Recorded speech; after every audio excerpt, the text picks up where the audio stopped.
নমস্কাৰ প্ৰিয় দৰ্শক, আন এটা গুৰুত্বপূৰ্ণ ভিডিঅ'লৈ আপোনাক আন্তৰিক স্বাগতম জনাইছো। প্ৰিয় দৰ্শক, আপুনি যদি জীৱনত নতুন কিবা এটা শিকিব বিচাৰে তেন্তে আমাৰ চেনেলটো অৱশ্যেই সাবস্ক্ৰাইব কৰি ল'ব। এনে কোন মানুহ আছে যি মা লক্ষ্মীৰ কৃপা লাভ কৰিব নিবিচাৰে? যদি আপুনিও মা লক্ষ্মীৰ কৃপা লাভ কৰাটো বিচাৰে তেন্তে কমেণ্টত ভক্তিৰে জয় মা লক্ষ্মী বুলি লিখিবলৈ একেবাৰে নাপাহৰিব। আজিৰ ভিডিঅ'টোৰ বিষয় হৈছে এজনী ছোৱালীয়ে মাকৰ ঘৰৰ পৰা কেতিয়াও এটা বস্তু নিব নালাগে। আচলতে এনে কি বস্তু ঘৰৰ পৰা বিয়াৰ পিছত এজনী ছোৱালীয়ে নিব নালাগে সেই কথা আপুনি আজিৰ এই ভিডিঅ'টোত ভালদৰে বুজি পাব। প্ৰিয় দৰ্শক, আজিৰ ভিডিঅ'টো আমি বাস্তু তথা জ্যোতিষশাস্ত্ৰ আৰু ধৰ্মীয় শাস্ত্ৰত উল্লেখ থকা কথাৰ ওপৰত ভিত্তি কৰি আপোনাৰ বাবে প্ৰস্তুত কৰিছো। যদি আপুনি বাস্তু বা জ্যোতিষশাস্ত্ৰ আৰু ধৰ্মীয় শাস্ত্ৰৰ ওপৰত বিশ্বাসী তেতিয়াহে এই ভিডিঅ'টো চাব। বিশ্বাস নকৰিলে আপোনাৰ ভিডিঅ'টোৰ পৰা কোনো লাভ নহ'ব। প্ৰতিজনী ছোৱালীক ঘৰ এখনৰ লক্ষ্মী ৰূপে মনা হয়। আমাৰ হিন্দু ধৰ্মত ছোৱালীক মা দুৰ্গা, মা লক্ষ্মী, মা সৰস্বতীৰ প্ৰতীক বুলি কোৱা হয়। এজনী ছোৱালী প্ৰতিজন পিতৃ মাতৃৰ বাবে বহু বেছি মৰমৰ হয়। ঘৰখনত ছোৱালীজনী এগৰাকী ৰাজকুমাৰীৰ দৰে থাকে। কিন্তু সত্যটো এয়াই যে আলাসত ডাঙৰ কৰা ছোৱালীজনী এদিন আনৰ হৈ পৰে। সকলো মাক দেউতাকে নিজৰ ছোৱালীজনীক এদিন নহয় এদিন বিদায় দিবলগীয়া হয় আৰু নিজৰ দায়িত্ব সুচাৰুৰূপে পালন কৰে। ছোৱালীজনীক বিদায় দিয়াটো মাক দেউতাকৰ জীৱনৰ সকলোতকৈ ডাঙৰ তথা গধুৰ দায়িত্ব।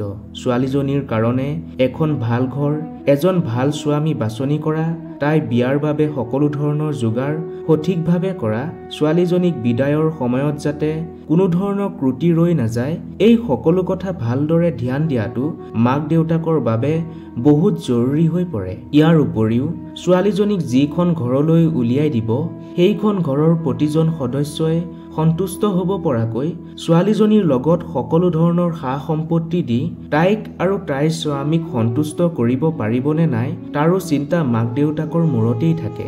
মাক দেউতাকৰ বাবে ছোৱালীজনীক বিয়া দিয়াটো কেৱল এটা দায়িত্বই নহয়, এয়া মৰমৰো এটা চিন হৈ থাকি যায়। আজিৰ আধুনিক যুগত যিদৰে বিয়াবোৰ হোৱা দেখা গৈছে সেয়া পূৰ্বৰ তুলনাত খুবেই সুকীয়া, কিন্তু ভাৱনা বা অনুভৱবোৰ একেই আছে। যদিও আজিকালি মাক দেউতাকে বিবাহৰ কিছুমান ৰীতি নীতি উপেক্ষা কৰিব বিচাৰে, কিন্তু নিজৰ মনৰ সকলো ইচ্ছা নিজৰ হিচাপত অৱশ্যে পূৰণ কৰাৰ চেষ্টা কৰে। এই ইচ্ছাসমূহৰ ভিতৰত এটা হৈছে ছোৱালীজনীক এটা বিশেষ উপহাৰ দিয়া। ছোৱালীজনীক বিয়াত বহু ধৰণৰ উপহাৰ দিয়া হয় যদিও তাৰ ভিতৰত এনে এটা বিশেষ উপহাৰ থাকে যিটো মাক দেউতাকে বিশেষভাৱে ছোৱালীজনীক অৰ্পণ কৰে। এই ক্ষেত্ৰত দেখা যায় বহু পিতৃ মাতৃয়ে ছোৱালীজনীক বিদায়ৰ সময়ত ভগৱান গণেশৰ মূৰ্তি বা ফটো উপহাৰ হিচাপে দিয়ে। হিন্দু ধৰ্মত ভগৱান গণেশক বিঘিনি হৰ্তা হিচাপে মনা হয়, অৰ্থাৎ য'ত গণেশ থাকিব তাত কেতিয়াও কোনো ধৰণৰ বিঘিনি হ'ব নোৱাৰিব বুলি বিশ্বাস কৰা হয়। ভগৱান গণেশক শুভকৰ প্ৰতীক হিচাপে মনা হয় আৰু এই বিশ্বাসৰ বাবে বহু পিতৃ মাতৃয়ে ছোৱালীজনীক বিদায়ৰ সময়ত ভগৱান গণেশৰ মূৰ্তি বা ফটো উপহাৰ হিচাপে দি পঠায়। যদি আপুনি এজন পিতৃ বা এগৰাকী মাতৃ আৰু আপুনিও যদি এনে উপহাৰ আপোনাৰ ছোৱালীজনীক দিম বুলি ভাবিছে তেন্তে আপোনাৰ এই ধাৰণা এতিয়াই সলনি কৰক। আপোনাক এনেকৈ কিয় কৈছো সেই কথা ভালদৰে মন দি শুনক। শাস্ত্ৰৰ মতে এগৰাকী কন্যা এখন ঘৰৰ লক্ষ্মী স্বৰূপ। ভগৱান গণেশ আৰু মা লক্ষ্মী একেলগে বাস কৰাটো প্ৰচুৰ ধন আগমনৰ এটা সংকেত বুলি কোৱা হয়। গতিকে এনে পৰিস্থিতিত যদি আপুনি ঘৰৰ পৰা ওলাই যোৱা লক্ষ্মীক ভগৱান গণেশকো উপহাৰ হিচাপে দি দিয়ে তেতিয়াহ'লে ছোৱালীজনীৰ মাকৰ ঘৰখনত ধনৰ নাটনি হয় বুলি কোৱা হয়। লক্ষ্মী মানে ছোৱালীজনীক উপহাৰ হিচাপে গণেশকো দি পঠিওৱা মানে মাকৰ ঘৰখনৰ সুখ সমৃদ্ধিও তাইৰ লগতে গুচি যোৱাৰ দৰে হয়। সেইবাবে কেতিয়াও বিয়া দিয়া ছোৱালীজনীক ভগৱান গণেশৰ মূৰ্তি বা ফটো উপহাৰ হিচাপে দিয়াটো উচিত নহয়। বহু পিতৃ মাতৃয়ে হয়তো নাজানি ভুল কৰি ছোৱালীজনীক বিদায়ৰ সময়ত গণেশৰ মূৰ্তি বা ফটো ইতিমধ্যে দিছিল।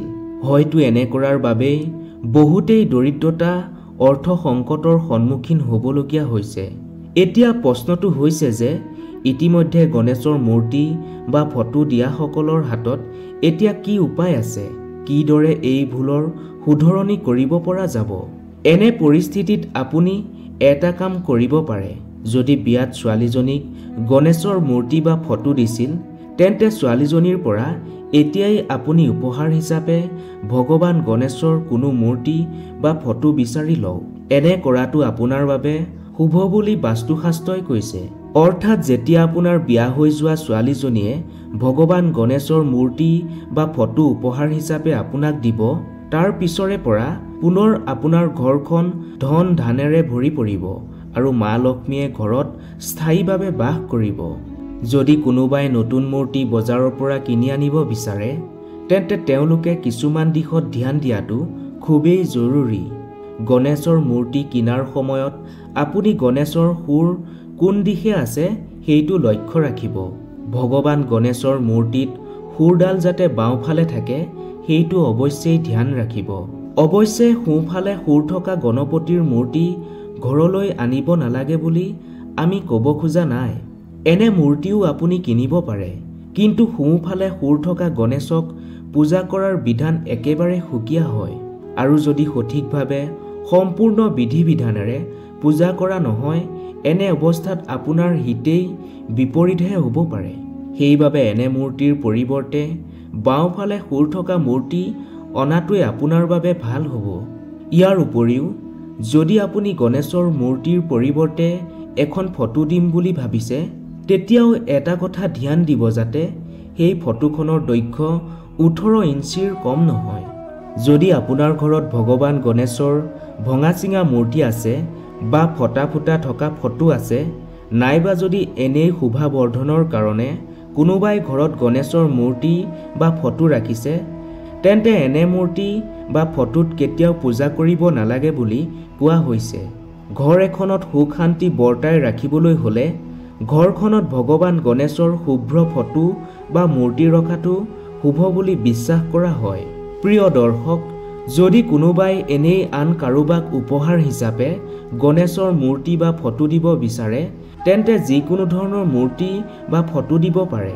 কিন্তু যদি আপুনি একেলগে লক্ষ্মী আৰু গণেশৰ মূৰ্তি বা ফটো দিয়ে, তেন্তে আপোনাৰ লোকচান হোৱাৰ সম্ভাৱনা থাকে। দৰাচলতে শাস্ত্ৰতো এই কথা কোৱা হৈছে যে ভগৱান গণেশক শুভ আৰু মা লক্ষ্মীক লাভৰ বাবে ঘৰত স্থাপন কৰা হয়। গতিকে যদি আপুনি কাৰোবাক লক্ষ্মী গণেশৰ মূৰ্তি বা ফটো উপহাৰ হিচাপে দিয়ে, তাৰ মানে আপুনি নিজৰ ঘৰখনৰ সুখ সমৃদ্ধি উপহাৰ হিচাপে আনক দিয়াৰ দৰে হয়। সেইবাবে এই ধৰণৰ ভুল আপুনি কেতিয়াও নকৰিব। প্ৰিয় দৰ্শক, ভিডিঅ'টো আজিলৈ ইমানেই। যদি ভিডিঅ'টো চাই অলপ হ'লেও উপকৃত হোৱা বুলি ভাবিছে, তেন্তে কমেণ্টত ভক্তিৰে জয় মা লক্ষ্মী বুলি লিখি ভিডিঅ'টো এটা লাইক আৰু শ্বেয়াৰ নকৰাকৈ নাথাকিব। আৰু যদি এতিয়াও আপুনি আমাৰ চেনেলটো ছাবস্ক্ৰাইব কৰিবলৈ পাহৰি আছে, তেন্তে এতিয়াই ছাবস্ক্ৰাইব কৰি বেল আইকনটো ক্লিক কৰি লওক, যাতে এনেধৰণৰ নতুন নতুন ভিডিঅ'ৰ নটিফিকেশ্যন আপুনি সকলোতকৈ আগতেই লাভ কৰে। ধন্যবাদ।